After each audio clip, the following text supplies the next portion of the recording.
Hello, and welcome to episode 107 of Spurbs Herbs. Today we are going to be talking about Xin Yi, Magnolia Flos, or Magnolia Flower. So let's get into it.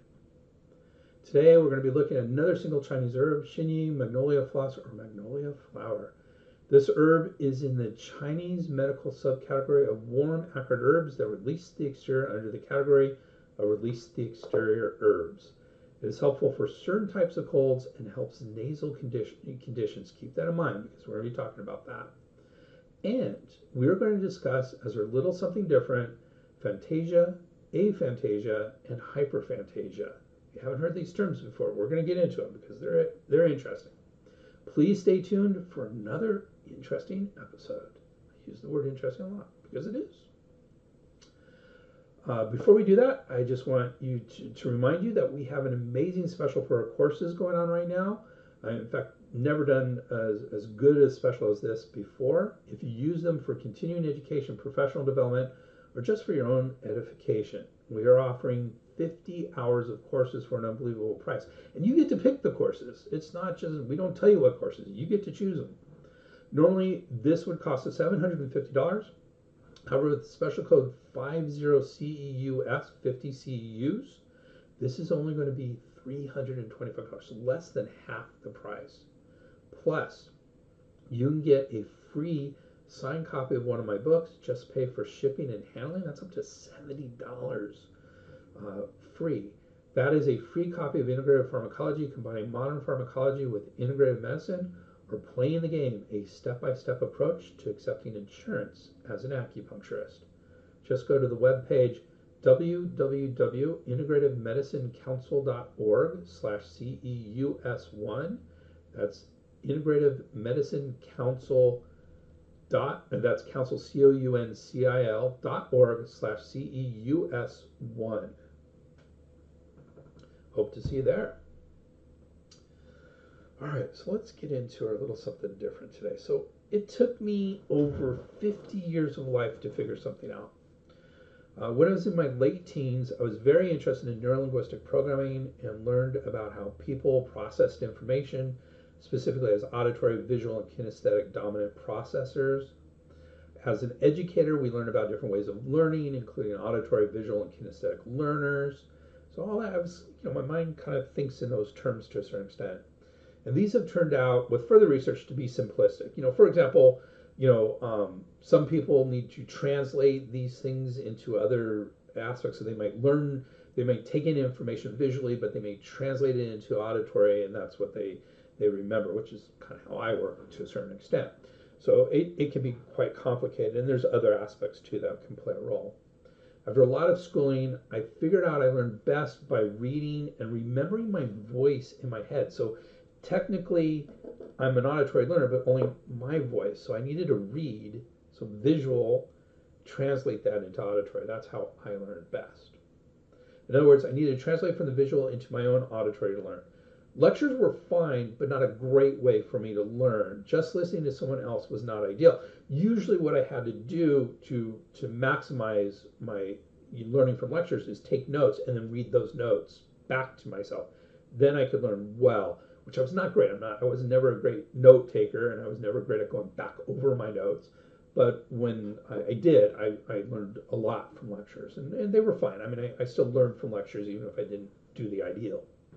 Pictures were fine so long as I explained the picture to myself. In other words, if I looked at a picture, I had to say to myself auditorially, oh, okay, there is if I'm looking at the 5 elements, okay, there's the 5 elements, they're spread out in a pentagram, and they're interconnected, with pentagram, and then there's a circle around them. If I did that, I could remember the picture very well.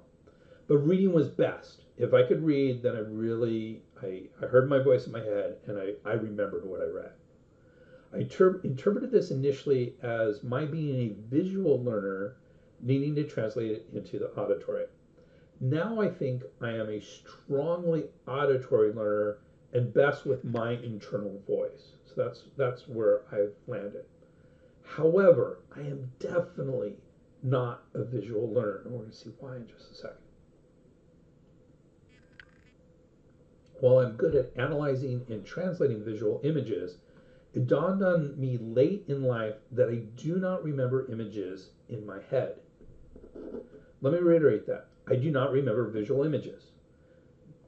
That's not entirely true. I can roughly remember images in black and white and maybe a little gray, but no color at all. They're not vibrant, they're not strong, and I cannot create any images in my head.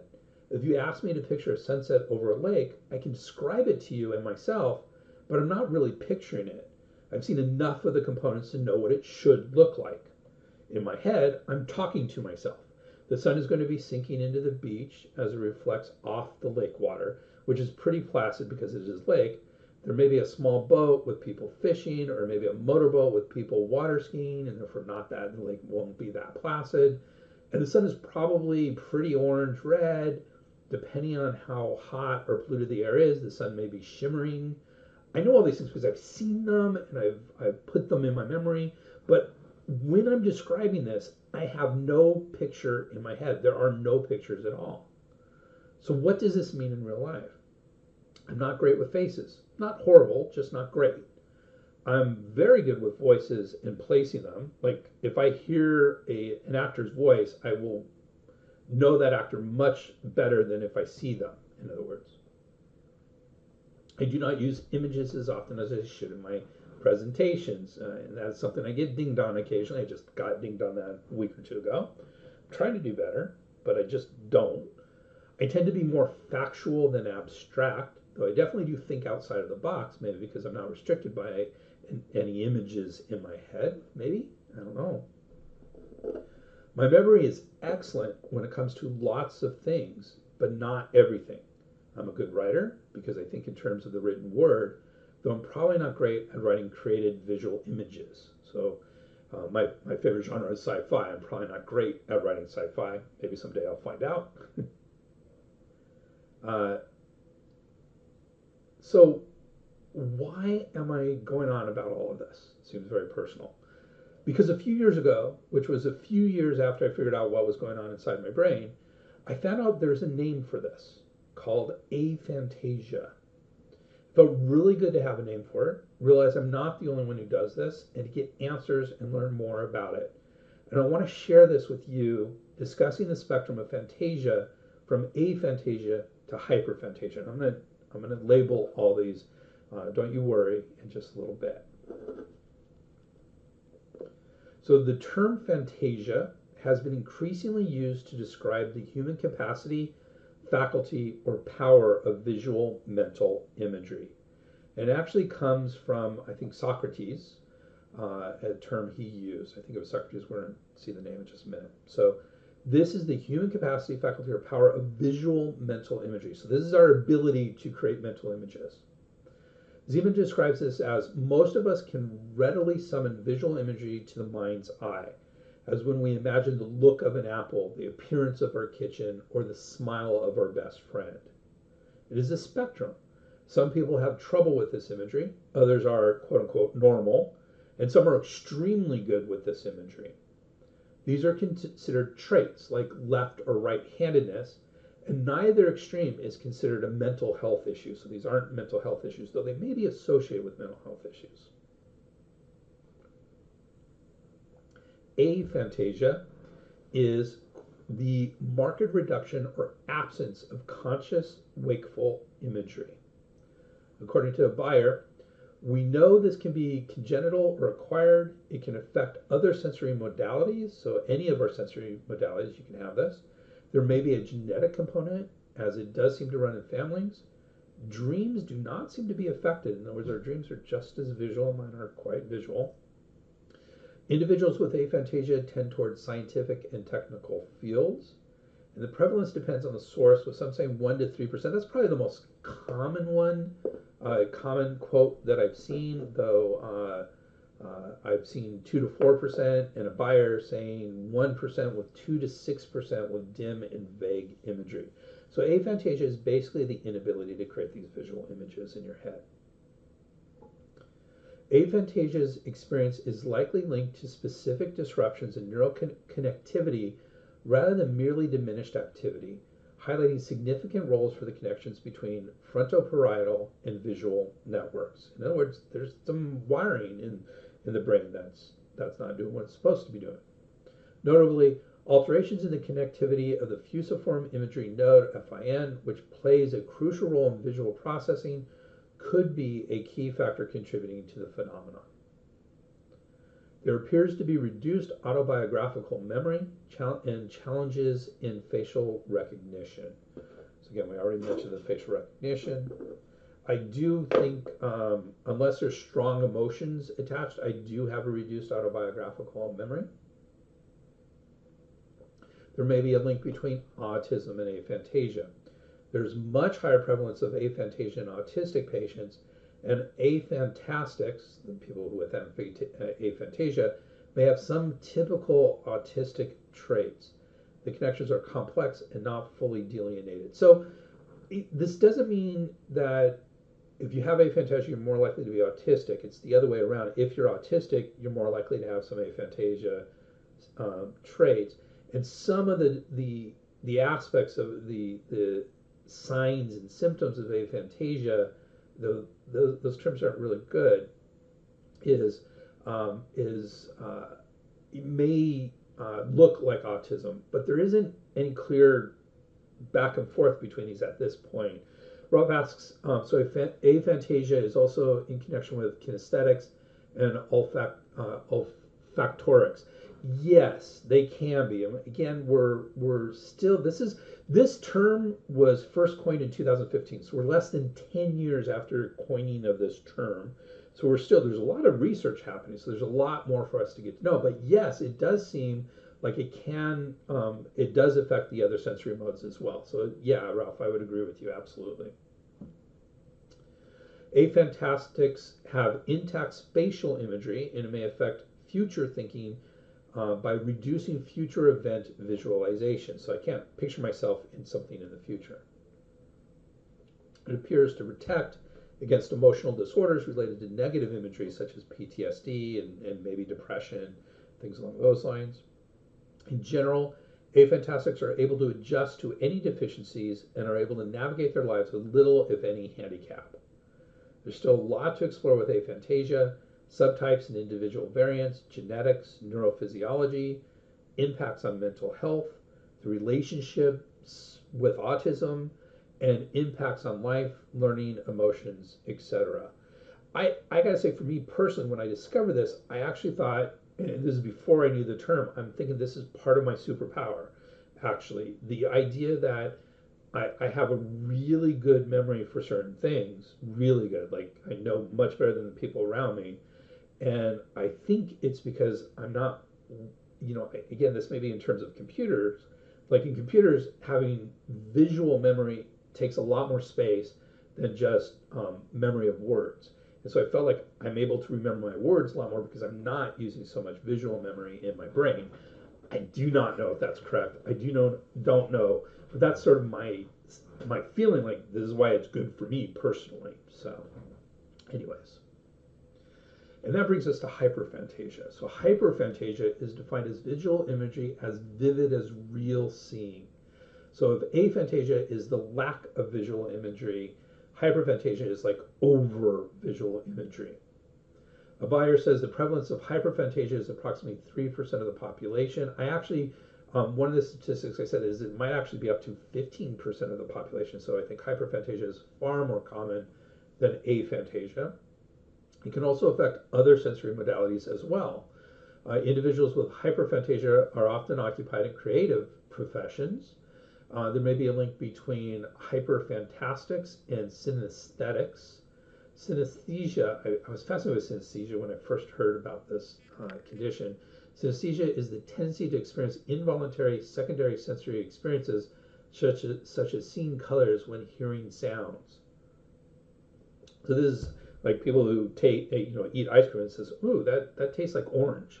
And then they take pudding and, oh, that tastes like red. That would be a synesthetic sort of thing. If you watch a lot of Big Bang Theory, he often will, on a few occasions, he will have some synesthetic sort of comments. So studies have shown differences in brain connectivity with hyperphantasia.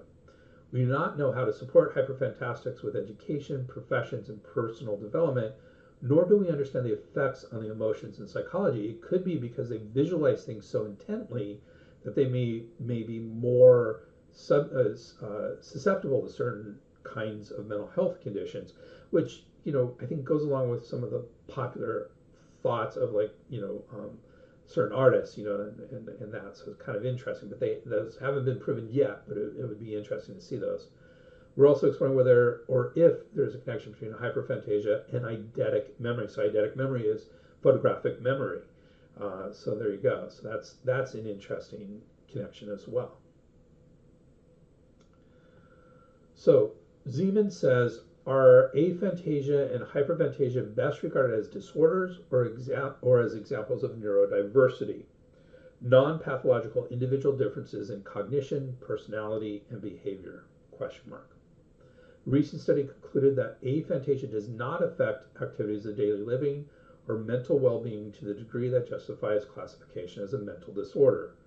Both aphantasia and hyperphantasia are likely to have their advantages and disadvantages, just like a lot of other traits would.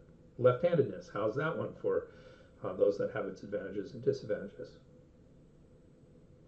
He concludes, two general conclusions emerge from work on aphantasia to date.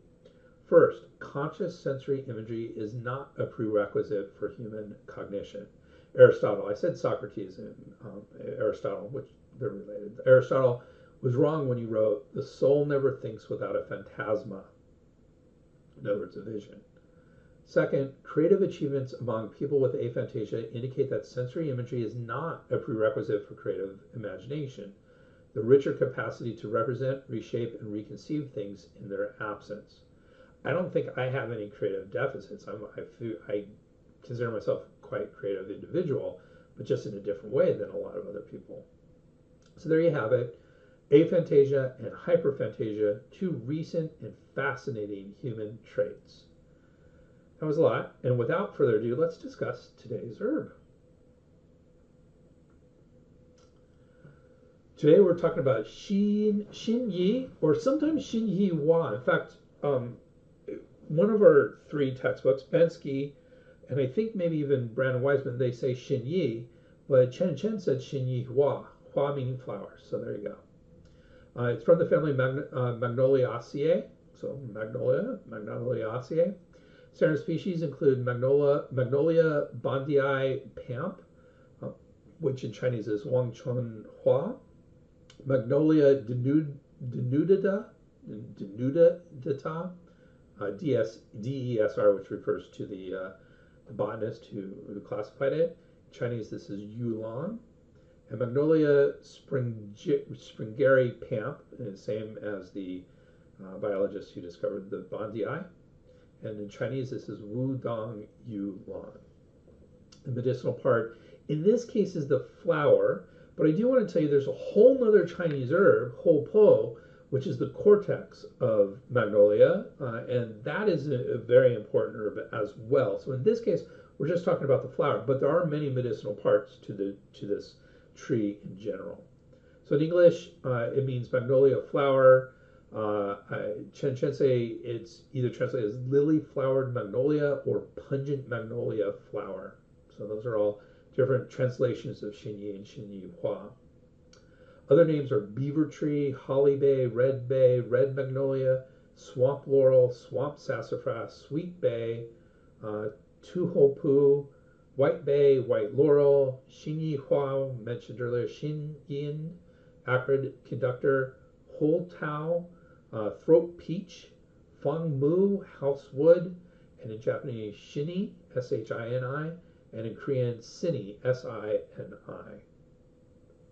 Some of these more English terms like beaver tree, holly bay, red bay, I wonder if they mix up some of the species. That was from, I think I got those from WebMD, and sometimes they do that. I just feel like it may not be the specific species, but I included them here. So there are different names for each standard of the species. So Magnolia bandii or M. beyondii is also known as Hua Shang Mulan, Wang Chun Hua, Chiao Mu Tang Wang, uh, Xiao Mu Tang and Wang Chun Hua, meaning flower. The denudate is also known as Bai Yulan, Ying Chun Hua, Yulan, Yu Tang Chun, and I have Yulan again, so we're going to make a change in there. And then M. Sprengeri is known as Hu Bei Mu Lan, Wu Dong Yulan, and Ying Chun Shu. Again, I apologize for my Chinese pronunciations, but I keep with it. All right, let's talk about the Magnoliaceae family itself. So according to Britannica, the Magnoliaceae family is commonly known as the Magnolia family of the order Magnoliales. It includes 2 genera and approximately 250 species of shrubs and fragrant flowering trees. So it's a smallish family. Most species in this family have simple leaves and an elongated cone-like floral axis with flowers that have 6 tepals, and sepals and tepals are sepals and petals that are not distinctly different. Many spirally arranged stamens, and 1, 2, or many carpels. Carpels are female reproductive structures. The seeds of many species hang by threads from the cone-like fruits. So that's the family, Magnoliaceae. Back to our Chinese herb, both Bensky, remember we have 3 major textbooks here. Both Bensky and his team and Brandon Wiseman say the dosage is 3 to 9 grams, and Chen say it's 3 to 10 grams with a maximum of 20 grams. So you can go up higher if you want to. Category Bensky and his team put this herb in the warm acrid herbs that release the exterior subcategory under the herbs that release the exterior category.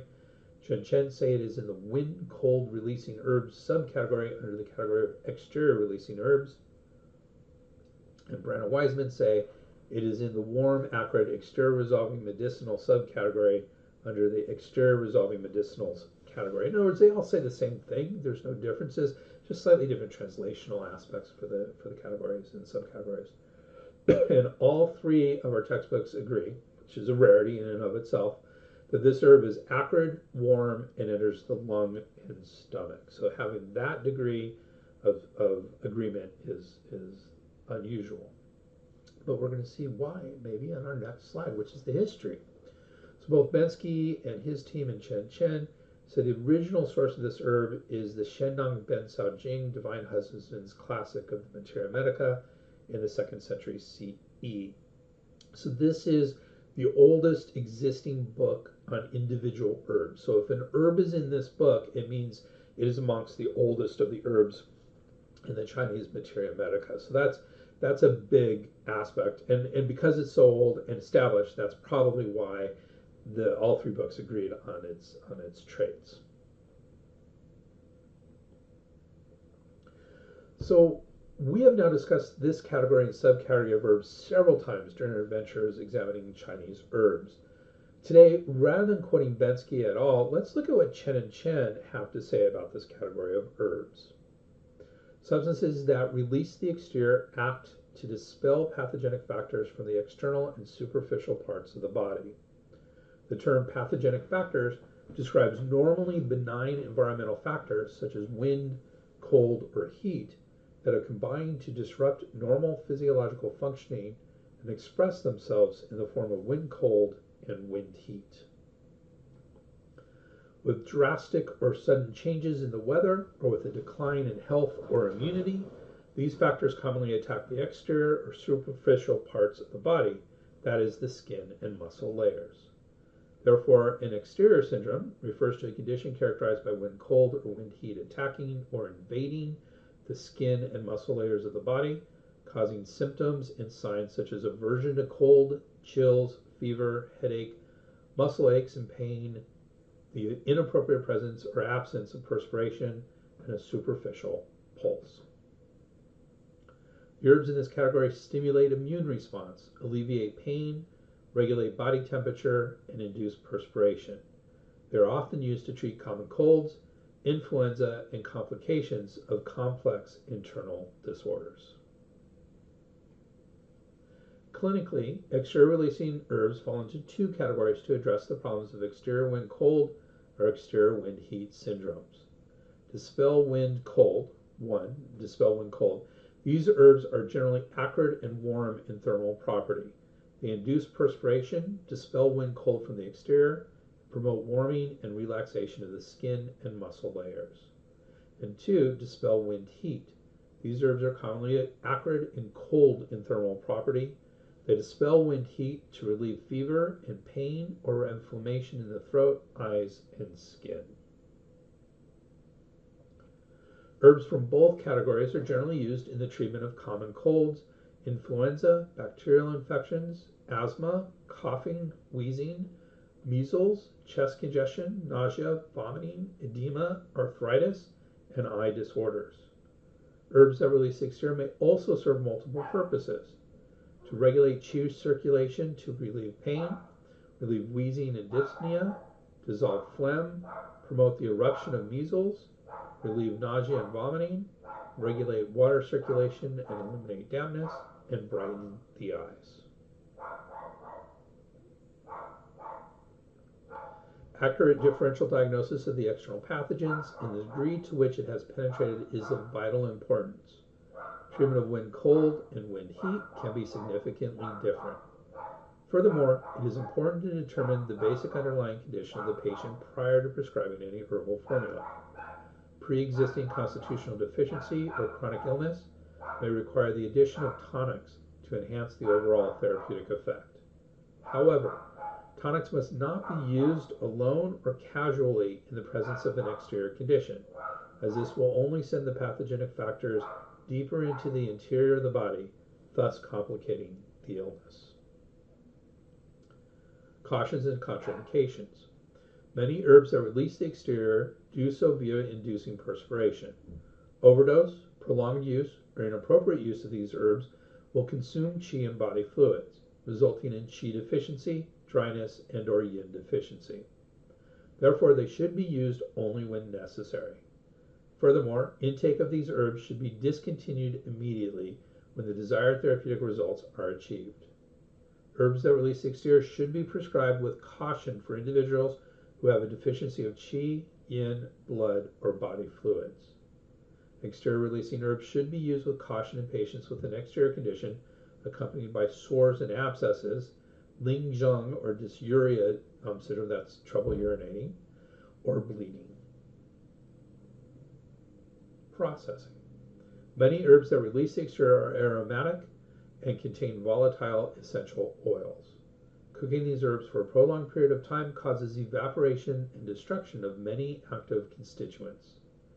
Therefore, these more volatile herbs, often leaves and flowers, should be added at the end of the cooking time for the main formula, so that they are only decocted briefly, simmering for no more than 5 minutes, long enough to release their potent influence without diminishing their actions.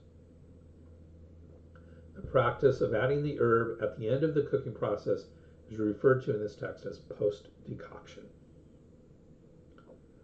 Pharmacological effects of this category of herbs include diaphoretic or sweat-inducing, antipyretic or fever-reducing, sedative, antibiotic, metabolic, hypoglycemic, so reduces sugar in the blood and raising the metabolic rate, diuretic, which means urination promoting, cardiovascular, as they increase perfusion of the coronary arteries, antispasmodic, analgesic or pain relieving, anti-inflammatory, and anti-venin. Some of these can be used for snake venoms, which are interesting. So what's good quality Xin Yi? Xi Yin, sorry, I don't know where we're going. Xin Yi, I had it right the first time. Good quality. Bensky says good quality consists of unfragmented, compact flower buds with dense perianth segments, short stalks, soft, glossy hair, and an aromatic fragrance. They also say the best quality is said to be Magnolia Beyondii, Wang Chunhua, followed by M. denudata, Yulan.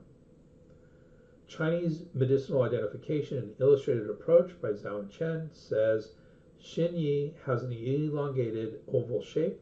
The bracts are densely covered in grayish white or grayish green, lustrous, downy hairs. A bract is a modified leaf or scale, typically small with a flower or flower cluster. It has a texture that is light in substance, brittle. The odor is aromatic, and the taste is acrid and cooling, as well as slightly bitter.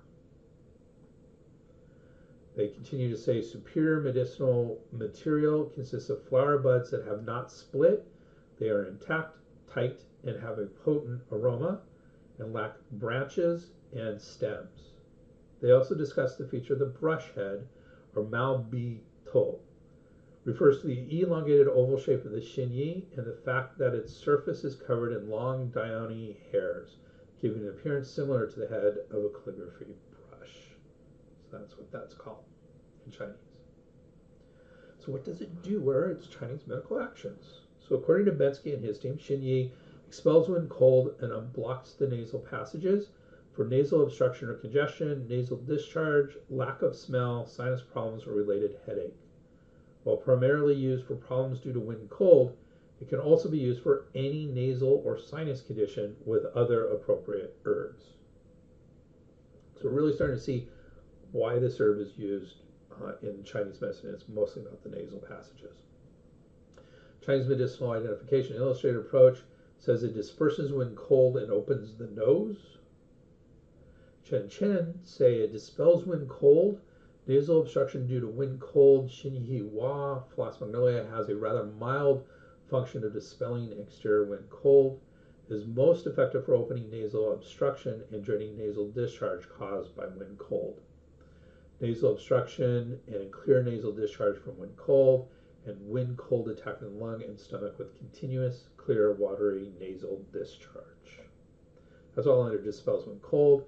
It also says it opens nasal orifices, and under that heading there are these things. Xīn Yí has an excellent dispersing function to open sensory orifices and unblock nasal obstruction. Sinusitis and rhinitis with loss of smell, sinusitis or rhinitis due to cold, chronic sinusitis or rhinitis caused by damp heat, sinusitis or rhinitis caused by heat, and sinusitis or rhinitis with lung heat. So there you go. Those are all actions according to Chen and Chen. Brandon Wiseman say it disperses when cold, frees the nasal orifices, and treats wind heat patterns, which is interesting. Well, no, that's it's interesting. It disperses when cold, but it can treat wind heat patterns as well. The Divine Farmer's Materia Medica says Xin Yi Flos Magnolia Flora, which is not one of the, I think that's an older species name for this, is acrid and warm. It mainly treats cold and heat of the five viscera and generalized cold and heat, head wind, pain in the brain, and black patches on the face. Protracted taking may precipitate the qi, make the body light and the eyes bright, increase longevity, and slow aging. It is considered a superior herb, according to the Divine Farmers. The Shenyang Bensao Jing, the Divine Farmers Materia Medica, will classify herbs in superior, middle class, or inferior class. This is a superior class, which means it can be taken more often without detriment. Preparations. Bensky and his team describe a single preparation, dry fried magnolia or chow Xin Yi. Dry frying over a low flame can remove the hairs which readily irritate the throat while retaining the original effect of the unprepared herb. This ancient preparation has generally fallen into disuse, but is still useful. Western uses. The three species of Xin Yi generally grow in China and are therefore primarily Chinese herbs. The PDR for herbal medicines does have an entry on different species of magnolia and discusses the use of its bark, leaves, stem, and roots as an herb for treating digestive disorders. Interestingly, it has a note saying it is rarely used except for in quote-unquote oriental medicine. Magnolia glauca, the species discussed here, is also listed at WebMD and may be an alternative species. I think it may be an alternative species, or it's probably just a different species name, an older species name for this that hasn't been changed. So, because when you look at the functions of these, it really matches up with what we're doing. So I think we're okay. And as we say, it does have an entry on WebMD, and it basically says it's a Chinese herb. So again, not a lot of Western uses for this herb.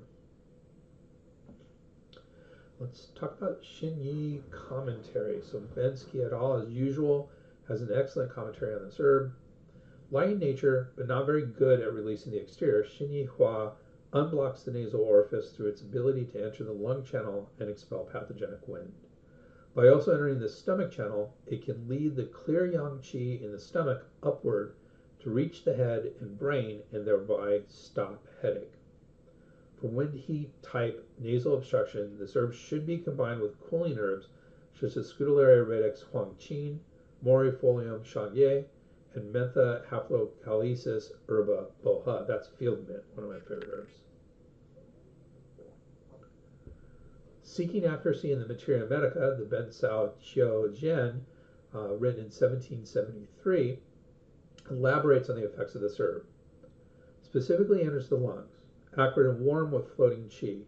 Its effect is concentrated on entering the lungs and releasing wind heat.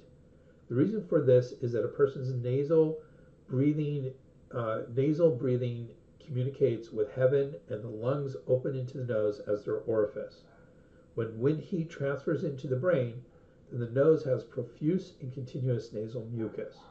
When cold resides in the brain, and the nose becomes blocked. Also, headache, cloasma, dizziness, toothache, and lack of facilitation in the 9 orifices. All of these benefit from this aroma, which can rise and penetrate to the head and eyes. So there you go. So cloasma, if you're not familiar with that, that is darkening of features due to pregnancy. So interesting, that darkening of features we've heard a couple times. The Grand Materia Medica, or the Ben Sao Gong Mu, observes, written in 1593, observes, enters the arm greater yin and leg yang brightness channels. That basically means the lung and the stomach. The breath from the nose communicates with heaven. Heaven is the head and the lungs. The lungs open into the nose, and the yang brightness channel circles the nose and travels upward. The brain is the palace of the primal spirit, and the nose is the orifice of the gate of vitality. When a person's middle qi is insufficient, clear yang cannot rise, and thus the head empties and the 9 orifices are blocked. The acrid warmth of Xin Yi Hua mobilizes the qi and enters the lungs. Its structure is light and floating and can assist the clear yang of the stomach rise up to mobilize and unblock heaven. This is why it can warm the middle and treat diseases of the head, eyes, and nasal orifices. Since the time of the Inner Classic, that's the Huangdi Neijing, the Inner Classic of the Yellow Emperor, again, probably written a couple hundred years before, a couple hundred years BCE. Only Li Gao of Dongyuan alone has been able to reach this understanding. There you go. This is one of the essential herbs in the treatment of nasal and sinus conditions. In addition, most Materia Medica texts record that it can be used externally in a facial cream for a cloasma. That cloasma is irregular brownish or blackish spots, especially on the face, that occur during pregnancy. So there you go. Comparisons. Neither Bensky and his team or Chen compare this herb with others, which is unusual. And I think it's because it's used for nasal stuff, and that's pretty much it. It's used in most nasal stuff. Sangerdza and this herb are both very nasal herbs. Combinations.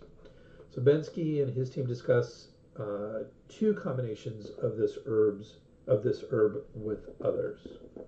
With the Sari Herba Xixin, which we talked about in our last episode, both are acrid, warm, exterior-releasing herbs which disperse pathogens and unblock the orifices. Xin Yi Hua mobilizes the qi, enters the lungs, and helps the yang to rise up to the head and face and expel pathogenic wind. Its orifice unblocking action is outstanding, which makes it important in the treatment of nasal diseases. Sari Herba Xixin has a powerful aroma and a harsh flavor, which nonetheless is clear rather than turbid, spreading and unblocking the yang qi of the whole body, disseminating and draining constraint and stagnation, as well as unblocking the orifices. The yang unblocking action of Xin Yi is not as strong as the Sari Erba Xixin, while Sari Erba Xixin is not as strong as Xin Yi at unblocking the nasal orifice. Together, there is a synergistic increase in their ability to disperse, unblock, and dredge. This pair is also effective for lifting and spreading the clear qi while unblocking the nasal orifice. It can be used for headache and sinus distension, nasal congestion, and thick nasal discharge, but because the combination is quite warm, is best used in cases involving cold. If accompanied by cooling herbs, this pair can also be used for hot type sinus disorders. And now with xanthe, fructus, or sangurza, which I mentioned also just a minute ago as a really important nasal herb. So the combination of these two. Both herbs are acrid, bitter, and warm and enter the lungs. Xin Yi is effective at dispelling wind and unblocking the nose. Xanthe, fructus, sangurza also disperses wind while eliminating dampness as it disseminates the lung qi and unblocks the lung orifice, the nose. Together they act synergistically to strongly unblock the nasal passages. This effect is so strong that they're often used regardless of whether the problem is due to heat or cold. Contents. According to Bensky and his team, the contents of this herb include many volatile oils, lignanes, alkaloids, and biondanin A, denudadatin B, and fargisone A, B, and C. So again, whenever there's a constituent that has the name of the species in it, then that's probably a very exclusive. It's probably primarily there, or at least initially there. So it's important there. And that's remember the primary species is Magnolia beyondii, and so here is beyondinin, and then the second most important species is Magnolia denudata, and here is denudatin B as a constituent. So those are probably important. Chen discussed similar constituents. Essential oils, they call them essential oils as opposed to volatile oils, 2.68 to 5%. That's a lot, actually, when we're talking about aromatic oils, essential oils and volatile oils. And they list camphor, 1,8, cineol, beta-pinene, saponine, myrcene.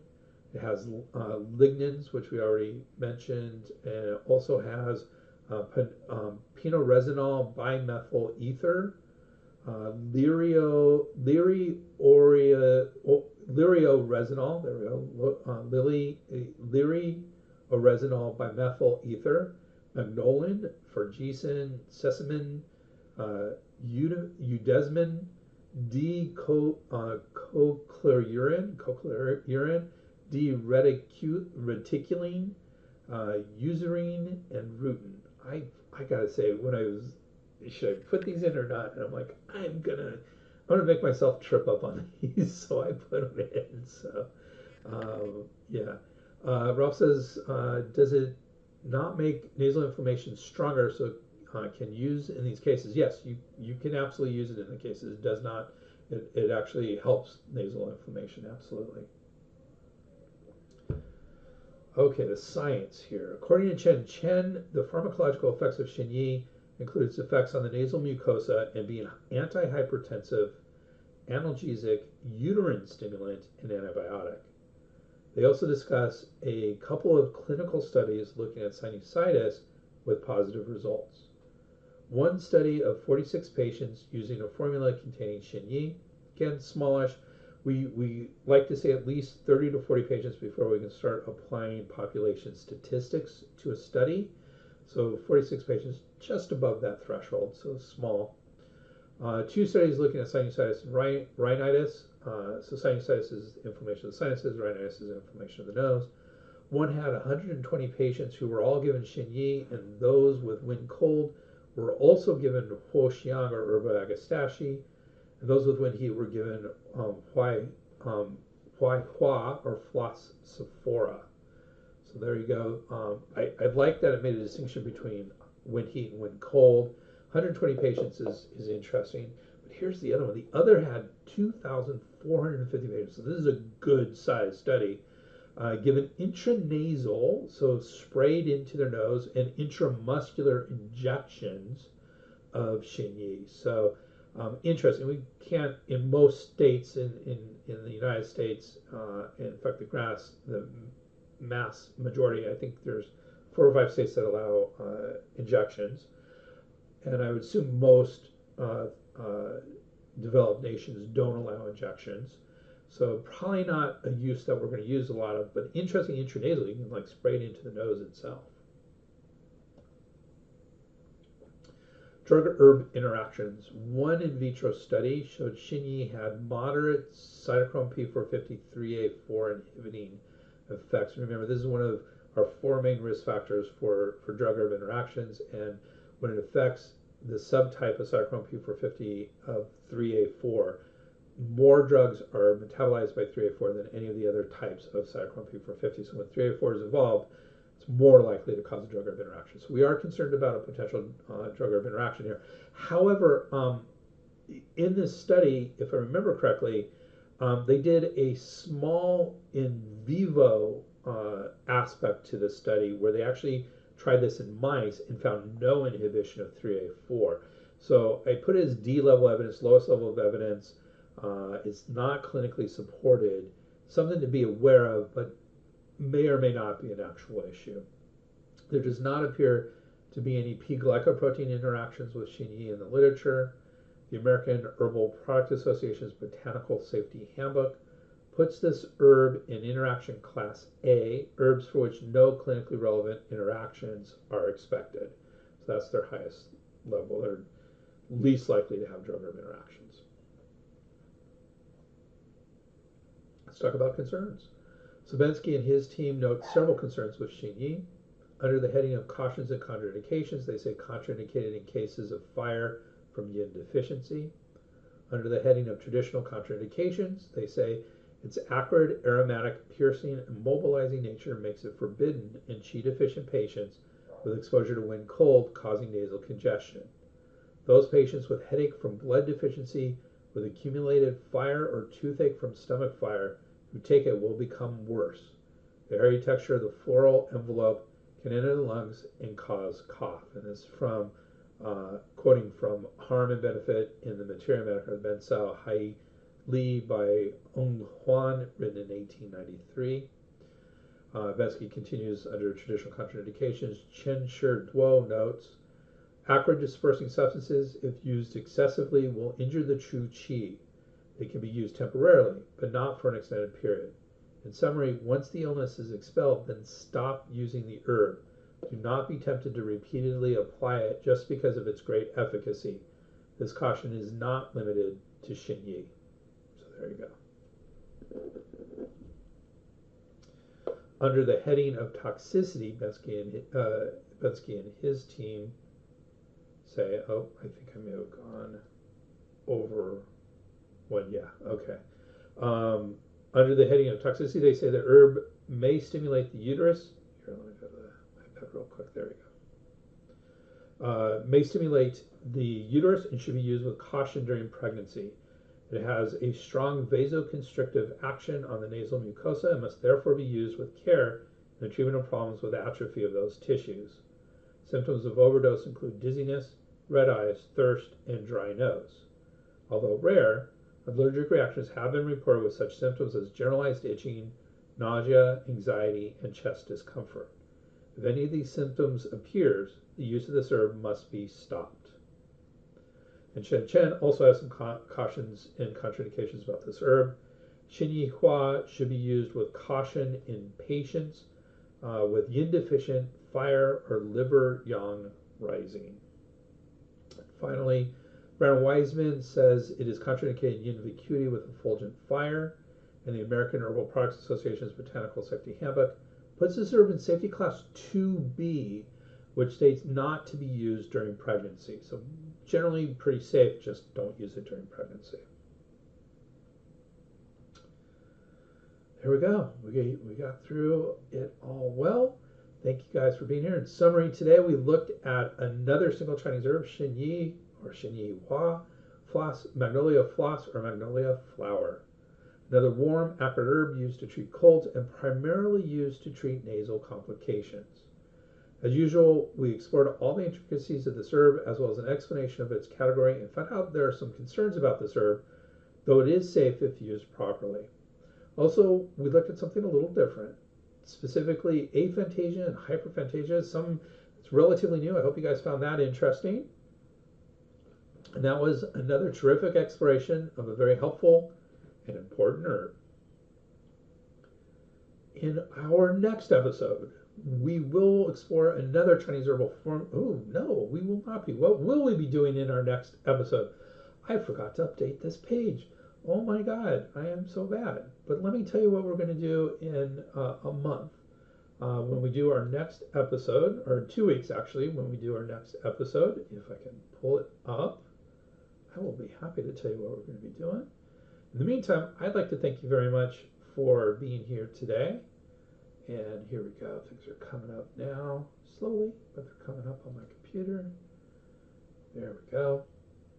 So in our next episode, we are going to be looking at an herb of the world, Centellum acuminatum, which is an herb I am not at all familiar with, so I'm super excited to look into it and see what we're going to be doing then. So in 2 weeks, we're going to be doing Centellum acuminatum. Okay. And I'd like to say again, thank you very much for coming today. If you liked our podcast, please do us a huge favor. Subscribe in your favorite podcast app. And I would thank you for even considering doing that.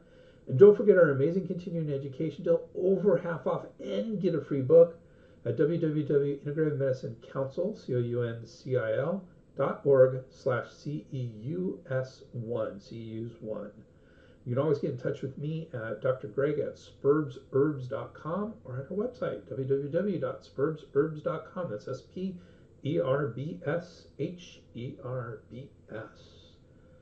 And as usual, we have quite the bibliography. Thank you very much. Appreciate it.